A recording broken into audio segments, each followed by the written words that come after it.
Hello दोस्तों, एक बार आपका फिर से स्वागत है हमारे चैनल लेटेस्ट लर्न फार्मेसी में। हम पढ़ रहे हैं फार्माकोग्नोसी, जिसमें हमने source of the drugs and पिछली वीडियो में हमने एडल्ट्रेशन और टाइप्स ऑफ एडल्ट्रेशन के बारे में पढ़ लिया। तो आज हम पढ़ेंगे ड्रग इवोल्यूशन। इवोल्यूशन का क्या मतलब होता है कि जो हमारी ड्रग है वो कितनी प्योर फॉर्म में, कितनी अच्छी फॉर्म में, तो उसका इवोल्यूशन करेंगे, एक टेस्टिंग करेंगे, एक डिटेक्टिंग करेंगे। देन इवोल्यूशन का क्या मतलब होता है? Confirmation of quality, quantity, nature, composition and also determining of the drugs purity. कहने का क्या मतलब है कि ड्रग इवोल्यूशन में हम टेस्ट करते हैं, किसका test?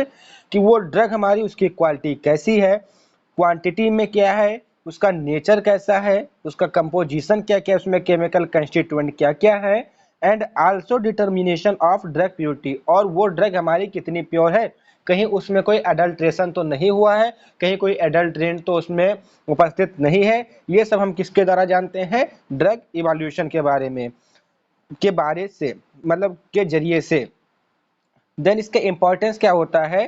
To detect the original drug. मतलब क्या करने का है कि जैसे एक ही, अभी हमने एडल्ट्रेशन में पढ़ा था कि एक ही ड्रग, जैसे चीनी ले लीजिए, सैकरिन ले लीजिए, ठीक है, दोनों का नेचर सेम होता है, स्वाद भी सेम होता है। तो वहीं हमें बता रहे to detect the original drug by its odour, colour, melting point, boiling point, chemical composition through the local drug. मतलब कहने का क्या है, एक लोकल ड्रग है, एक ओरिजिनल ड्रग है आपकी, ठीक है। तो ओरिजिनल की बॉइलिंग पॉइंट मान लीजिए कि 90 है, ठीक है, 90 है, और इसकी बॉइलिंग पॉइंट कितनी हो जाएगी? 80 है। तो आप क्या कहेंगे कि ये ओरिजिनल वाले की जब 90 बॉइलिंग पॉइंट आप देख लेंगे तो आप बोलेंगे कि हाँ ये ओरिजिनल है, और लोकल वाले की जब देखेंगे आप 80 है तो कहेंगे कि ये लोकल है। मतलब एक स्टैंडर्ड दिया रहता है, जैसे उसका एक स्टैंडर्ड ऑर्डर दिया रहेगा, एक स्टैंडर्ड कलर दिया रहेगा, एक standard melting point, boiling point, chemical composition, etc, वो स्टैंडर्ड दिया जाएगा। जैसे हमारी फार्माकोपिया स्टैंडर्ड बुक है, तो मतलब उसमें दिया होगा कि हाँ अगर ये है तो ये ही होगा, इसमें इस पेन में नीली इंक पड़ी है तो ये नीली ही चलेगी। यही क्या है, हमारा एक स्टैंडर्ड है। देन आता है it provides a clue for the detection of adulteration. मतलब यह एक क्ल्यू का मतलब क्या होता है कि एक सुराग दे देता है हमको कि वो ड्रग एडल्ट्रेट तो नहीं है, अगर एडल्ट्रेट है तो उसको हम डिटेक्शन कर देते हैं। फॉर एग्जांपल के तौर पे the clue drugs can be identify on the basis of their morphological, histological and chemical studies. ठीक है, तो जैसे कि एग्जांपल के तौर पे मॉर्फोलॉजिकल मतलब उसका शेप, साइज, स्ट्रक्चर कैसा है, इसके आधार पे हम बांट सकते हैं, मतलब उस क्रूड ड्रग का इवोल्यूशन कर सकते हैं।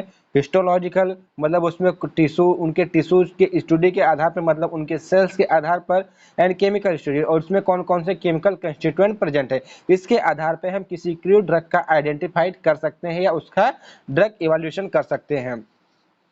देयर आर डिफरेंट मेथड, मतलब इसके कई सारे मेथड हैं।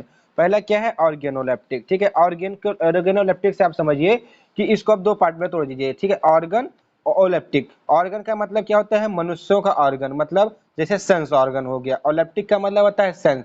तो लेप्टिक एंड ऑर्गेनो मिलकर बना सेंस ऑर्गन, मतलब जो हमारे द्वारा, हमारे सेंस के द्वारा पहचाना जाता है उसको बोलते हैं ऑर्गेनिक लेप्टिक। अब आप अपने सेंस के द्वारा क्या क्या पहचान सकते हैं? उसका टेस्ट कैसा है, उसका ऑर्डर कैसा है, इरिटेटिंग तो नहीं है, मीठा है, कड़वा है, किस तरह से है, ये आप सेंस ऑर्गन से जानते हैं, मतलब जीभ पे रख के जानते हैं। तो इसी को बोलते हैं ऑर्गेनोलेप्टिक, सूंघ के जानते हैं, अपने ज्ञानेंद्रियों से जानते हैं। देन आता है माइक्रोस्कोपिक। अब माइक्रोस्कोपिक स्टडी आप देखे ही होंगे कि जिसमें हम सेल्स का अध्ययन करते हैं, टिश्यूज का अध्ययन करते हैं, तो वही पता रहा है हिस्टोलॉजिकल कैरेक्टरिस्टिक कि उसके जो टिश्यूज हैं, जो उसके ऊतक हैं, उनके क्या क्या कैरेक्टर हैं, उसके आधार पे हम इसका इवोल्यूशन करते हैं, किसका? क्रूड ड्रग का। Then physical properties such as melting point, boiling point, refractive index, optical rotation activity, dissociation constant, ETC हम फिजिकल प्रॉपर्टीज के अंतर्गत पढ़ते हैं, मतलब उसका डिटेक्शन करते हैं कि ड्रग हमारा प्योर फॉर्म में है या नहीं। देन आता है केमिकल प्रॉपर्टीज। जैसे केमिकल प्रॉपर्टी, जैसे उसकी रिएक्शंस कैसी दे रही है। फॉर एग्जांपल के तौर पे अभी जब आप प्रैक्टिकल करेंगे फार्माकोग्नोसी का, तो उसको आएगा कि केमिकल टेस्ट आएंगे। तो केमिकल टेस्ट में सल्फेट टेस्ट है, आयोडीन टेस्ट है। तो आयोडीन टेस्ट में आप क्या करेंगे कि जो क्रूड ड्रग है उसको आप 2 ml ले लेंगे और उसमें आपका 2 ml आयोडीन का सोल्यूशन डाल देंगे। ठीक है, थोड़ी देर के लिए उसको मतलब हीट करेंगे, मतलब बॉईल करेंगे, और 30 मिनट के बाद जब आप उसको देखेंगे तो उसमें ग्रीनी कलर हो जाएगा। तो इसका मतलब वो हमारी ड्रग है प्योर फॉर्म में है और वो वही ड्रग है। तो अगर नहीं हुआ ग्रीन हुई तो वो क्या हम क्या कहलाएगा कि वो हमारे प्योर फॉर्म में नहीं है।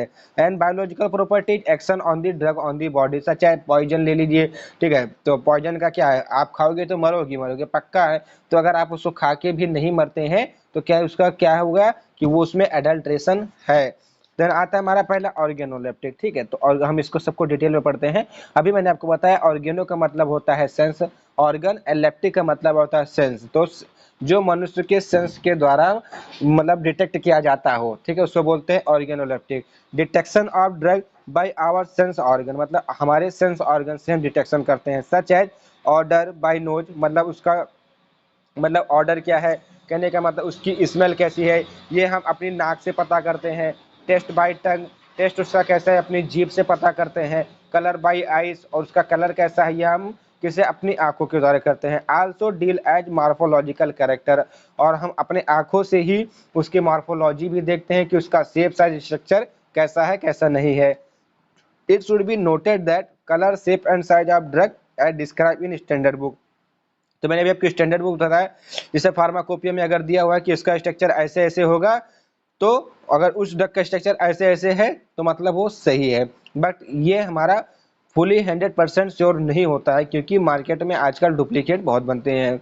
देन आता है फिर एग्जाम्पल के तौर पे आप देखिए, जैसे सिनामन है, ठीक है, सिनामन है, बार्क उसकी छिलकी, मतलब क्या कहते हैं जो दालचीनी आती है, बार्क मतलब जो उसकी छिलकी होती है, different from any other plant, मतलब अगर आप उसकी छिलकी को देखेंगे तो आप देखेंगे कि वो सभी प्लांट के छिलकी से अलग होती है, ना कि सेम होती है। तो ये एक उसके अंदर एक स्पेशल कैरेक्टर, मतलब उसको अपने आंखों से देखा, उस तरह की हमें कोई भी बार्क नहीं दिखी, तो different from any other plant bark.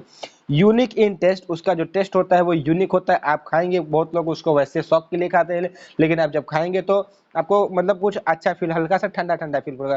Produce heat when introduce into the body, अगर आप उसको खा लेते हैं तो आपके जीआईटी इरिटेशन भी कॉज कर सकता है अगर ज़्यादा मात्रा में खाते हैं, क्योंकि ये हीट प्रोड्यूस करता है। बट इसको अस्थमा, इन्फ्लुएंजा, एटीसी में हम इसको ट्रीटमेंट के लिए यूज भी करते हैं। And can not possible any other plant bark, और जो ये सारी सुविधाएं हैं, जो ये सारे इसके अंदर गुण है, वो किसी भी अदर प्लांट के बार्क में नहीं पाई जाती है। Same as ginger, tulsi, black pepper, mulethi, etc. In case of a cellular, मतलब अगर कोई अनऑर्गेनाइज ड्रग है, depend on the method of preparation of the drug, वो अब जैसे ऑर्गेनाइज ड्रग है तो उसको हम सिंथेसिस करेंगे या उसमें कोई फिजिकल एक्टिविटी अप्लाई करेंगे तो वो हमारा अनऑर्गेनाइज ड्रग। अगर आपको अनऑर्गेनाइज नहीं समझ में आ रहा तो आप जाके पिछला वीडियो देख लीजिए। Depend on the method of preparation of the drug.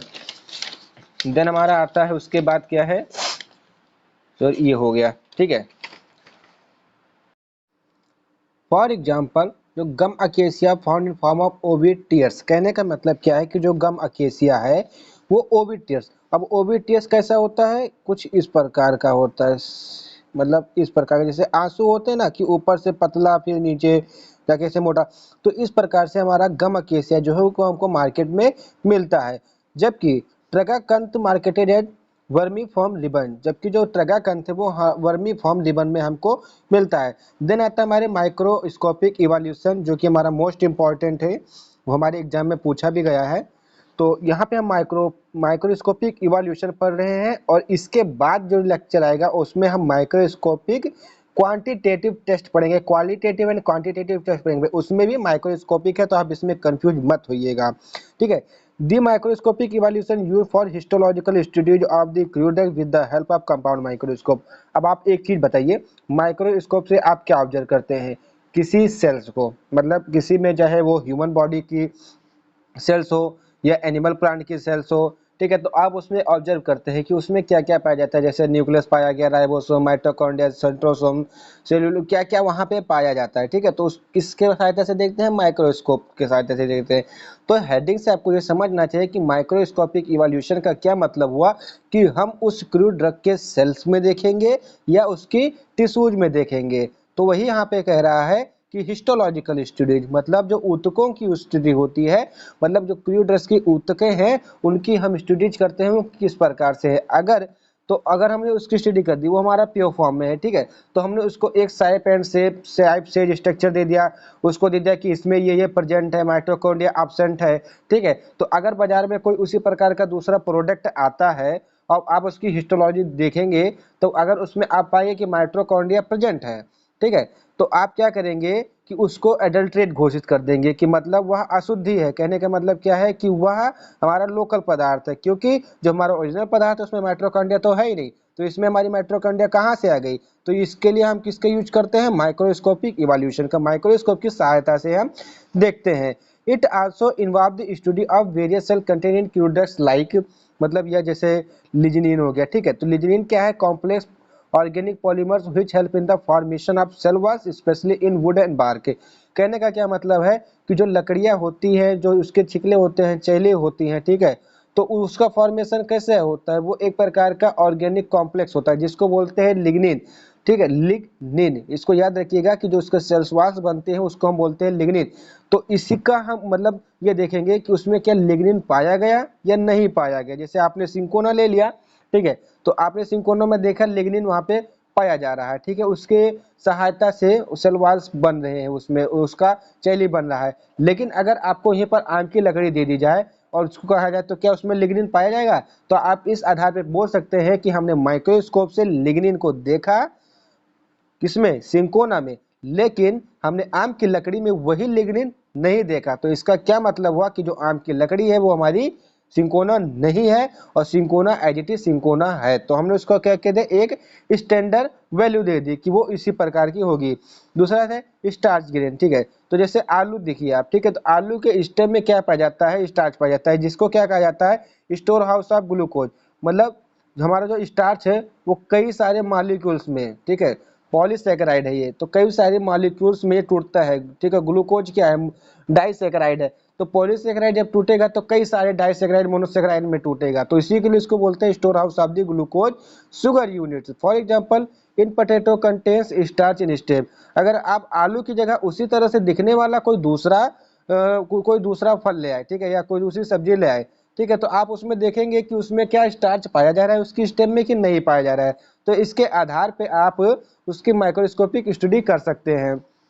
Then आता है कैल्शियम ऑक्जेलेट क्रिस्टल, ठीक है, तो इसमें क्या है, ओलियोरिन ग्रेन्स, जैसे जो प्लांट का प्रोटीन होता है, जो प्लांट का प्रोटीन होता है उसको क्या बोलते हैं, ओलियोरिन ग्रेन्स और ग्लोब्यूल्स एटीसी।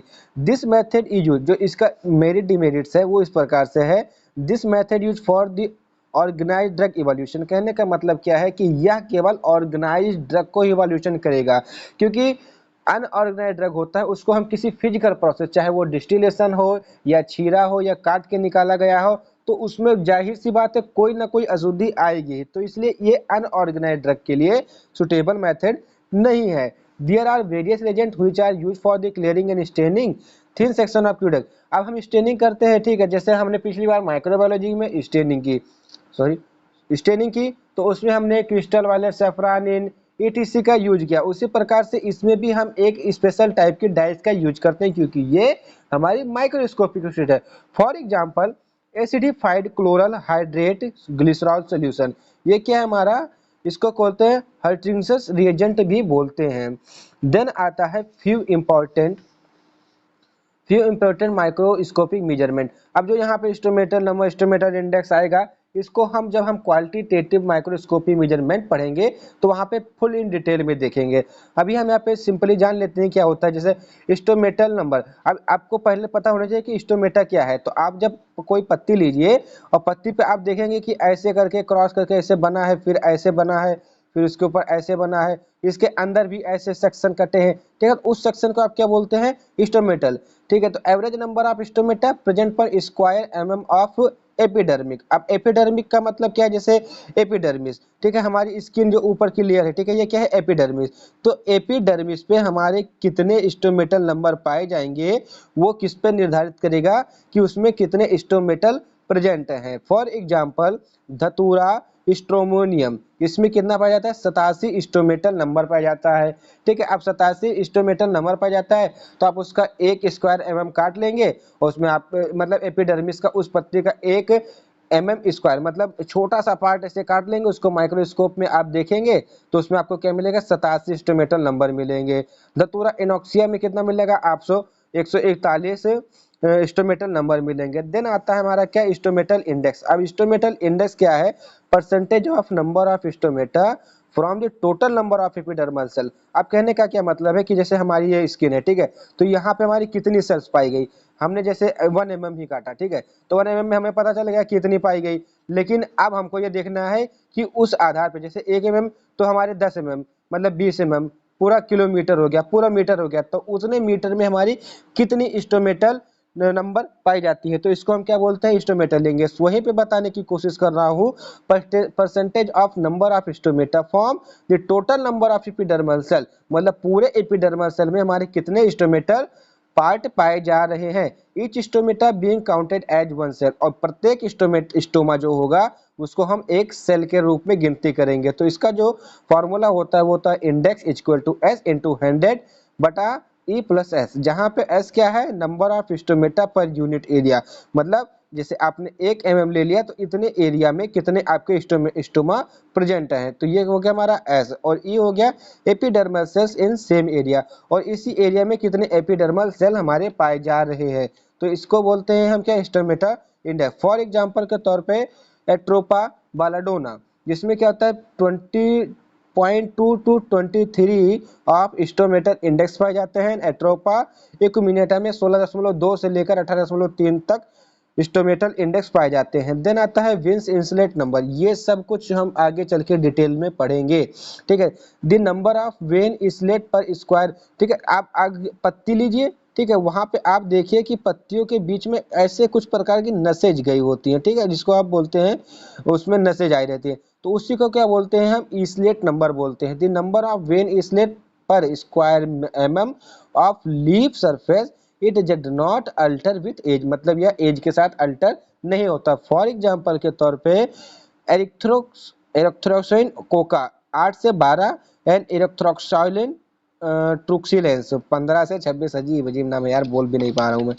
देन आता है कि हमारा पहला साइट रिएक्शन, पहली सेट रिएक्शन रेशियो, यहाँ पे रेशियो कर लीजिए, राशन नहीं, यहाँ पे रेशियो, पहला set ratio, average number of पहला set cell beneath epidermal cell using 4 continuous epidermal cell for the count. For example, Atropa belladonna में 6 से 10, डटूरा स्ट्रोनियम में 4 से 7। देन उसके बाद हमारा आता है फिजिकल इवोल्यूशन। जैसे कि मैंने आपको शुरुआत में बताया था कि फिजिकल इवोल्यूशन में क्या क्या हमारा मेल्टिंग पॉइंट, बॉइलिंग पॉइंट, इसकी विस्कोसिटी कैसी है, सॉल्युबल किस में, refractive index, optical index, optical rotation हो गया, उसकी डिसोसिएशन कांस्टेंट हो गया, डाइपोल डाइपोल मूवमेंट हो गया, तो ये क्या होता है, हमारा फिजिकल प्रॉपर्टीज होती है उसकी। तो इसको हम किस में पढ़ते हैं, देखिए, physical standard are help in evolution of crude, कैसे उसकी मतलब जैसे सिंकोना आप ले लीजिए, उसकी बॉइलिंग पॉइंट फिक्स है कि उतने ही टेम्परेचर पे वो बॉइल होगा, तो अगर हमारा कोई दूसरा पदार्थ हमको मिल जाता है, उसको हम बॉइल करके चेक कर लेते हैं क्या उसकी बॉइलिंग पॉइंट सेम एज है, तो वो हमारा सिंकोना होगा, अगर नहीं है तो हमारा सिंकोना नहीं है।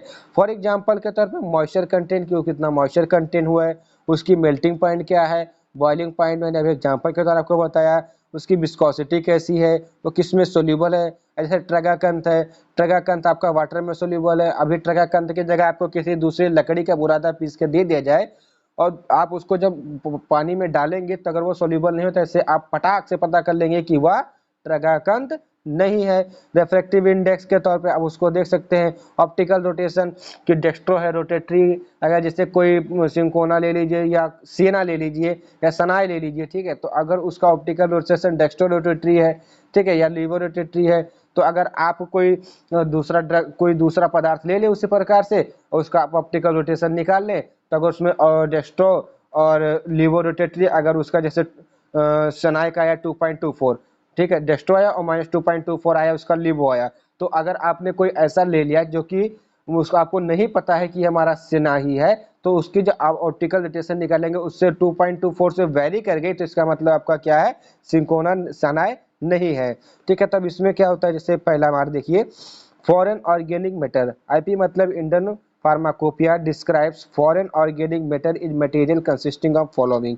कहने का मतलब कि जो हमारी इंडियन फार्माकोपिया है उसने डिस्क्राइब किया है कि जो हमारे मैटर्स होते हैं उसमें कई प्रकार के फॉरेन ऑर्गेनिक मैटर पाए जाते हैं। ठीक है, फॉर एग्जाम्पल के तौर पर part of organ from which drug is derived other than it's part. कहने का क्या मतलब है कि जैसे आप तुलसी को देखिए, ठीक है, तो तुलसी की पत्तियों का काम होता है हमको, तो अगर आपने उसकी लकड़ी भी यूज कर ली, ठीक है, तो वही यहाँ पे बता रहा है कि वो आपका क्या होगा, जो लकड़ी हुआ क्या होगा, फॉरेन ऑर्गेनिक मटेरियल हो गया, तो आपको उसका यूज नहीं करना था, केवल लीफ का यूज करना था, बट आपने वहां पे उस लकड़ी का भी यूज कर लिया, तो लकड़ी क्या है, फॉरेन ऑर्गेनिक मैटर है। देन आता है any organs other than those named in the definition and description. कहने का मतलब क्या है कि जैसे पारिजात का पत्ता है, ठीक है, तो पारिजात का पत्ता अर्थराइटिस में काम आता है, अब आप उसमें उसकी लकड़ी भी डाल दिए हैं, ठीक है, तो क्या वो डिफिनेशन और डिस्क्रिप्शन से अलग चला गया, तो वही फार्माकोपिया में लिखा गया है any organs other than those named in the definition and description. Then आता है moulds insect and other animal contamination. कहने का मतलब क्या है कि ये हमारे फंजाई आते हैं, ठीक है, फंजाई कैटेगरी के आते हैं, वो उससे हमारा कंटामिनेट कर जाता है, तो हम उसका इवोल्यूशन करते हैं। जैसे फेनल में डील है, ठीक है, तो नॉट मोर देन 2% नहीं, मतलब इसका कंटामिनेशन 2% से अधिक नहीं होना चाहिए। देन हमारा आता है मॉइस्चर कंटेंट, कि उसकी जो मॉइस्चर कंटेंटिविटी है, जिसकी ह्यूमिडिटी है, कितना वो अपने अंदर एब्जॉर्ब कर सकता है, कितना वो एब्जॉर्ब किए रहता है, तो इसके अंदर हम पढ़ते हैं मॉइस्चर कंटेंट के अंदर the moisture present in the crude drugs में कॉज डिटोरिएशन। कहने का मतलब अब भाई सीधी सी बात है कि अगर किसी ड्रग में, जैसे आप कोई मेडिसिन लेकर आते हैं, उसको आप खुले में छोड़ दीजिए, आप मतलब खुले में छोड़ दीजिए, तो कुछ समय आप देखा चिपचिपा हो जाएगा, तब चिपचिपा हो जाने के बाद उसकी क्वालिटी बिगड़ जाती है। फॉर एग्जाम्पल के तौर पे आप दुकान से चीनी लेकर आते हैं और उसको खुला छोड़ दीजिए, उसमें सीलन लग जाती है, तो आपको खाने की इच्छा नहीं होती, तो इसका मतलब क्या है कि वहां पे उसकी क्वालिटी जो है वो डाउन हो जाती है, तब हम उसका मतलब क्या कहते हैं डिटेक्शन कर लेते हैं। जैसे अगर हमारा कोई स्पेशल हमारा कोई पदार्थ है, ठीक है, ये कोई मॉइस्चर कंटेंट नहीं कहता है, जबकि दूसरा हमारा लोकल पदार्थ है मॉइस्चर कंटेंट कर लिया, तो तुरंत हम पटाख से पता पा जाएंगे कि हमारा लोकल है और ये हमारा ओरिजिनल है। तो यदि moisture content present in the crude drugs may cause deterioration due to microbial growth and chemical changes। अब जैसा कि आप जानते हैं कि जो वाटर होता है वो ग्रोथ फैक्टर होता है किसी भी माइक्रो ऑर्गेनिज्म की ग्रोथ के लिए, कि जहां पे अगर वाटर है तो इसका मतलब वहां पे हमारा माइक्रोबियल ग्रोथ होगी एंड केमिकल चेंजेस भी होगा, तो ये कहता है हमारा मॉइस्चर कंटेंट, ये हमारा एक फैक्टर भी कह सकते हैं आपको। Therefore the moisture content of crude drugs should be minimized। तो इसीलिए जो हमारा ड्रग्स होता है उसको मॉइस्चर कंटेंट कम से कम हो तो ही अच्छा। जैसे डिजिटैलिस होता है, डिजिटैलिस से डिजॉक्सिन मिलता है, डिजिटॉक्सिन मिलता है, डिजिटॉक्सिन से डिजॉक्सिन जो कि एंटी मतलब जो सीवियस डिजीज है, सीवियस डिजीज होता है उसके एंटी काम करता है। Not more than 5% volume by wait. कहने का मतलब कि डिजिटैलिस की जो क्रूड ड्रग है उसमें जो मॉइस्चर कंटेंट होना चाहिए वो 5% से ज़्यादा नहीं होना चाहिए, ठीक है। देन आता है स्टोरेक्स आता है not more than 5% weight by weight. Tragacanth आता है नॉट मोर देन 15%। देन उसकी मेल्टिंग पॉइंट हम चेक करते हैं। The crude drug obtain from the plant and animal have different types of chemical. मतलब कहने का क्या मतलब है कि प्लांट से जो हमारी क्रूड ड्रग प्राप्त हुई है क्या उसका केमिकल कंस्टिट्यूएंट और एनिमल से प्राप्त की हुई मतलब एनिमल से प्राप्त की हुई क्रूड ड्रग्स का केमिकल कंस्टिट्यूएंट सेम होगा? नहीं होगा।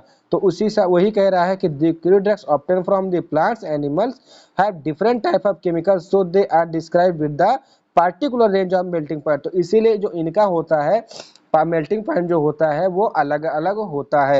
Hence melting point compared with standard melting point of pharmacopoeia. तो कहने का मतलब क्या है कि जैसे पीसीएम आपने प्राप्त किया, ठीक है, उसकी मेल्टिंग पॉइंट 80 है, ठीक है, तो अगर आपको कोई ऐसा फॉरेन मटेरियल दिया गया कि क्या ये पीसीएम ही है, तो आप उसकी मेल्टिंग पॉइंट चेक कर लेंगे, अगर 80 आ रही है तो इसका मतलब पैरासीटामॉल है। जरूरी नहीं कि उसकी 80 आ रही है, तो उसके बाद अगर 80 आती है तो उसकी सोल्युबिलिटी टेस्टिंग करते हैं, फिजिकल प्रॉपर्टीज चेक करते हैं, केमिकल प्रॉपर्टीज चेक करते हैं, ऑप्टिकल रोटेशन निकालते हैं, देन हम कहते हैं कि हाँ ये पैरासीटामॉल ही है। बट ये एक बेसिक स्टेप है। फॉर एग्जाम्पल के तौर पे हाइड्रस वुल्फेट, जो वुल्फेट होता है, जो हाइड्रस वुल्फेट होता है जिसकी उसकी मेल्टिंग पॉइंट 34 से 40 डिग्री सेंटीग्रेड होती है, ठीक है। स्पर्मेसिटी का 45 से 50 डिग्री सेंटीग्रेड, लॉर्ड का 36 से 42 एंड लैक का 115 से 120 डिग्री सेंटीग्रेड उसकी मेल्टिंग पॉइंट होती है। देन उस विस्कोसिटी, अब विस्कोसिटी भी उसका एक फिजिकल वो है कि वो कितना विस्कस है, ठीक है। Viscosity is a property of a liquid which is closely related to resistance to flow. अब रेजिस्टेंस टू फ्लो का मतलब कि जितने ज़्यादा विस्कोसिटी होगा उसका जो फ्लो होगा उतना ही कम होगा। हमने पिछली बार फार्मास्यूटिकल इंजीनियरिंग में इसको पढ़ा था। If any type of adulterant is present, अगर उसमें किसी भी प्रकार का एडल्ट्रेन प्रेजेंट होता है, it will change the viscosity of the drug, तो वो क्या करेगा, ड्रग की विस्कोसिटी को चेंज कर देगा। फॉर एग्जांपल के रूप में लिक्विड पैराफिन लीजिए, viscosity not less than 64 centistokes at 37.8 degree centigrade. तो कहने का क्या मतलब है, अगर लिक्विड पैराफिन लेते हैं तो जो उसकी विस्कोसिटी है वो कितना होनी चाहिए, 64 सेंट्री स्टोक्स, जो कि उसकी यूनिट होती है विस्कोसिटी की, 64 सेंट्री स्टोक्स से कम नहीं होनी चाहिए। कितने टेम्परेचर पर, 37.8 डिग्री सेंटीग्रेड पे। अगर इससे वेरी करता है तो इसका मतलब आपका लिक्विड पैराफिन नहीं है। और लाइट लिक्विड पैराफिन का क्या होता है, 30 सेंट्री स्टोक्स या centipoise at 37.8 degree centigrade. Centipoise भी बोलते हैं, सेंट्री स्टोक्स भी बोलते हैं। देन हमारा आता है solubility. Solubility also helpful in evolution of drug. आप सॉल्युबिलिटी कैसे पता करेंगे, जैसे आप अगर जनरल टर्म में देखें तो दो प्रकार की सॉल्युबिलिटी होती है, एक होता है लाइपोफिलिक एंड होता है हाइड्रोफिलिक। मतलब जो हमारे ऑर्गेनिक सॉल्वेंट या लिपिड फैट्स में हमारे सोल्यूबल होते हैं उनको बोलते हैं लिपोफिलिक, एंड जो हमारे वाटर सोल्यूबल होते हैं उनको बोलते हैं हाइड्रोफिलिक। तो कोई ऐसी ड्रग जो कि लिपोफिलिक है, जैसे इस समय जो मेडिसिन बन रही है वो लिपोफिलिक की मतलब कैटेगरी की ही बन रही है। तो अगर कोई हमारी ड्रग है वो लिपोफिलिक है तो हमने उसकी टेस्टिंग की, सोल्युबिलिटी टेस्टिंग की, अगर वो वाटर में डिजॉल्व हो जा रही है तो इसका मतलब वो क्या है, हमारा वो हमारी मेन कंस्टिट्यूएंट्स की ड्रग नहीं है। इसका मतलब क्या है, एडल्ट्रेट है, वो एक फॉरेन मटेरियल है, इम्प्यूरिटी है, ठीक है। तो इसके सोल्युबिलिटी के हिसाब से हम उसका इवोल्यूशन करते हैं। पर पॉइंट मैंने आपको बता दिया कैसे कर सकते हैं। Alkaloid salts are freely soluble in water. जो एल्कोलाइड के साल्ट्स होते हैं वो फ्रीली सोल्युबल इन वाटर होते हैं। वेरेज इट्स बेसेस, जबकि जो इसके बेस होते हैं वो ऑर्गेनिक सॉल्युबल मतलब लिपोफिलिक इन नेचर है। मतलब एल्कोलाइड जो है इसके दो फॉर्म, पहला क्या सॉल्ट, दूसरा क्या बेस। और जो सॉल्ट है वो किस में सोल्यूबल है, वाटर में सोल्यूबल है। और जो बेस है वो किस में सोल्यूबल है, ऑर्गेनिक सॉल्यूशन में सोल्यूबल है। तो इस सोल्यूबिलिटी के आधार पे हम पता कर सकते हैं कि कौन सा एल्कोलाइड सॉल्ट है और क्या हमारा एल्कोलाइडल बेसिस है। फॉर एग्जांपल के तौर पे oils and fats are soluble in ether. जो ऑयल्स होते हैं फैट्स होते हैं वो ईथर में सोल्यूबल होते हैं, क्लोरोफॉर्म में सोल्यूबल होते हैं, बेंजीन में सोल्यूबल होते हैं, बट ये इनसोल्यूबल होंगे alcohol expect castor oil. Castor oil भी एक एल्कोहलिक कैटेगरी का पदार्थ है, उसमें डिजॉल्व हो सकते हैं। तो यहीं पर बताया गया कि एक्सपेक्ट कैस्टर ऑयल। देन आता है केमिकल इवोल्यूशन। अब केमिकल इवोल्यूशन मैं आपको एक सजेशन दे रहा हूं कि केमिकल इवोल्यूशन हम प्रैक्टिकल में फार्माकोग्नोसी के जो ऑर्गेनोलेप्टिक केमिकल टेस्टिंग है उसमें उससे अगर हम पढ़ें तो और अच्छी बात होगी। मैं यहाँ पे आपको एक शॉर्ट टर्म में दिखा रहा हूँ, ठीक है। अब केमिकल इवोल्यूशन का क्या मतलब है, केमिकल इवोल्यूशन का मतलब कि उसकी जो क्वालिटी है तो उसको चेक करते हैं। फॉर एग्जाम्पल के तौर पर अगर आपके पास ट्रगाकंथ है और आपको केमिकल टेस्ट के द्वारा पता करना है कि क्या यह ट्रगाकंथ ही है या नहीं, तो आप क्या करेंगे, उसका सल्फेट टेस्ट करेंगे, आयोडीन टेस्ट करेंगे, 3-4 टेस्ट और हैं, ठीक है, जो कि हमारे प्रैक्टिकल में अवेलेबल है। तो उसके आधार पे हम बोलते हैं कि ये हमारा ट्रगाकंथ है। फॉर एग्जांपल के तौर पे ट्रगाकंथ है, ठीक है। उसकी हमने क्या की, आयोडीन टेस्टिंग की। तो हमने क्या किया, 2 ग्राम ट्रगाकंथ लेकर 2 ml आयोडीन में डिजॉल्व कर लिया और उसमें हमने 10 ml वाटर मिला लिया। देन उसको हमने 30 मिनट के लिए वाटर बाथ पे हीट किया। अगर वो हमारा मतलब ग्रीनी कलर दे दिया, ग्रीन कलर दे दिया तो इसका मतलब उसमें ट्रगाकंथ प्रेजेंट है। अगर नहीं दिया तो हमारा क्या हो गया, हमारे उसमें ट्रगाकंथ प्रेजेंट नहीं है। इसी को बोलते हैं chemical evolution. The chemical evolution include qualitative chemical test. यह एक प्रकार का क्वालिटेटिव जैसे एस्से किया जाता है उस प्रकार का टेस्ट है। क्वांटिटेटिव टेस्ट भी है, केमिकल एस्से भी है, एंड इंस्ट्रूमेंटल एनालिसिस में इसमें HLPC का भी यूज होता है। फॉर दी आइसोलेशन मतलब isolation, purification, identification of active constituents are chemically method of evolution. तो कहने का मतलब कि कोई ड्रग्स है, ठीक है, उसका आइसोलेशन, प्यूरिफिकेशन एंड आइडेंटिफिकेशन हम किससे करते हैं, इसी केमिकल मेथड से करते हैं जो उसमें एक्टिव कंस्टिट्यूएंट पाए जाते हैं। जैसे एग्जांपल के तौर पे qualitative chemical test include identification test for various phyto constituents. अब फाइटो कंस्टिट्यूएंट्स क्या हो गए, जो हमारे प्लांट में कंस्टिट्यूएंट पाए जा रहे हैं, लाइक एल्कोलाइड हो गया, ग्लाइकोसाइड हो गया, टैनिस हो गया, ईटीसी। तो इसका हम क्या करते हैं, क्वालिटेटिव केमिकल टेस्ट करते हैं। फॉर एग्जांपल के तौर पे हॉर्फेंस टेस्ट होता है। तो हॉर्फेंस टेस्ट जो होता है वो कॉटन सीड ऑयल के लिए यूज किया जाता है। देन हमारा क्या होता है, बाउडोइन्स टेस्ट होता है, ये हमारा सीसम ऑयल के लिए यूज किया जाता है। ये हमारी क्या है, क्वालिटेटिव केमिकल टेस्ट है। देन आता है chemical essay included essay for alkaloid resin volatile oil etc. तो कहने का मतलब क्या, एस्से का क्या मतलब होता है कि उसको उस क्राइटेरिया पे खरा उतर रहा है कि नहीं। ठीक है, हमने पिछली बार माइक्रोबायोलॉजी में assay of the antibiotic, assay of the amino acid vitamins, उससे पहले एनालिसिस में हमने एस्से भी किया था प्रैक्टिकल के तौर पे। तो हमने देखा था कि एस्से हमको बता देता है कि क्या हमारा वही पदार्थ उसमें प्रेजेंट है या नहीं। फॉर एग्जांपल के तौर पे assay of total alkaloid in belladonna herbs, मतलब जो बेलाडोना हर्ब्स होती है, जो प्लांट से ड्रग्स प्राप्त होती है, इसका हम क्या करते हैं, एस्से करते हैं। For vitamin in cod liver oil. Then आता है quantitative chemical test. So for example saponification values की निकालते हैं, acid value, ester value, acetyl value, ETC हम उसकी फाइंड आउट करते हैं।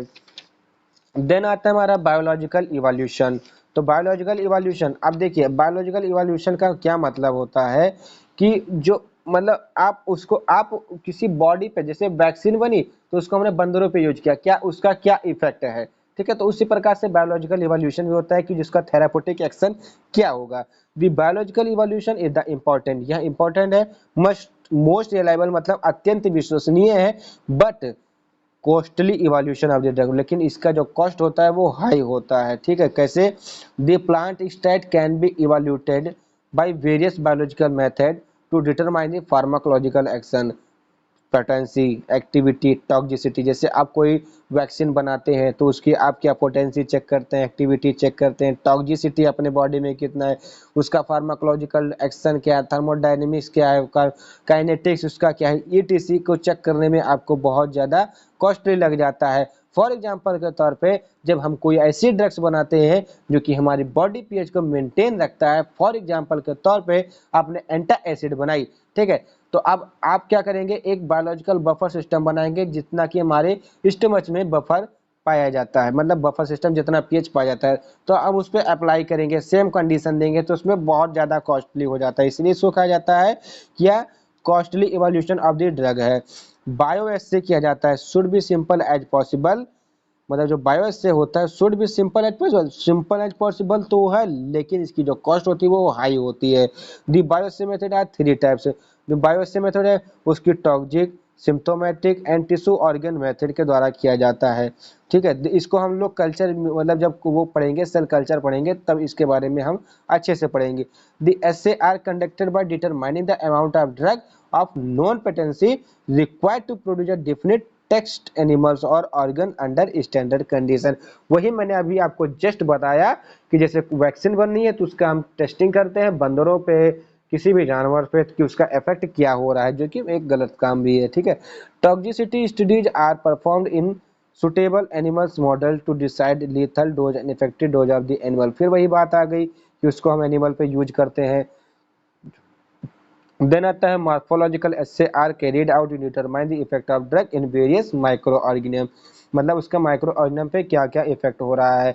तो यहाँ पे जो आपका इवोल्यूशन था वो होता है समाप्त। ठीक है, तो अगर वीडियो आपको अच्छी लगी हो तो लाइक कीजिएगा, चैनल को सब्सक्राइब कीजिएगा एंड कमेंट करके हमको बता भी दीजिएगा कि आपको वीडियो कैसा लगा। अब जो नेक्स्ट टॉपिक आएगा हमारा क्या होगा, क्वालिटेटिव होगा, जिसमें हम लीफ के बारे में पढ़ेंगे। ठीक है, तो उसका जो आएगा तब हमको देखते हैं, उसको भी आपको वीडियो कल मिल जाएगा। Thank you for watching the video.